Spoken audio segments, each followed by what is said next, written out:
we spent a lot of time stopping vehicles and intervening and looking at who is out and about and the like. But today that's not the case. This was as a result of an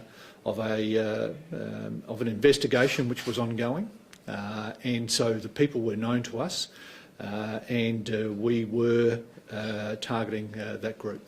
Do you allege that you've sort of, obviously it's a substantial quantity, do you believe that you've nabbed the sort of higher echelon of the organisation, or is that, do you believe you've sort of just dealt with the street dealers? No, street dealers don't carry $4.4 million worth of for drugs with them.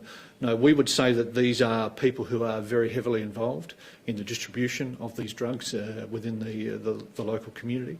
And as I say, it's we target our operations against these people because these are the people who make a lot of money from peddling these harmful substances within our community.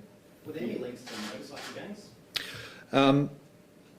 I can tell you at this point in time we are investigating links with outlaw motorcycle gangs. As we know and often report, outlaw motorcycle gangs are heavily involved in this industry and also the distribution of these types of drugs.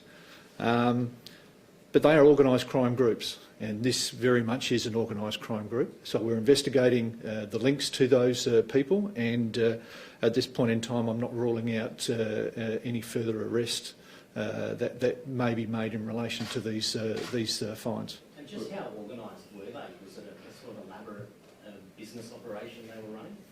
Well, look, I won't go into the structures and the like at this point in time. What I can say is that these people work very hard to disguise their methods, to disguise their processes, and so we work very hard and require the support of a lot of services, both internal and external, to our organisation to catch them. And very thankfully, we were successful on this occasion. And as you see before you, this amount of illicit drugs going into the community could have a devastating effect, and effects that sometimes lead to unfortunately, the deaths of many people. Do you believe you know where this has been manufactured?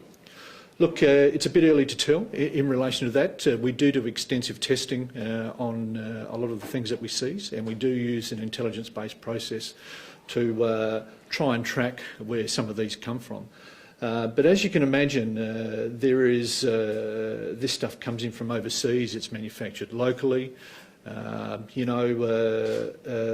It's a huge money-making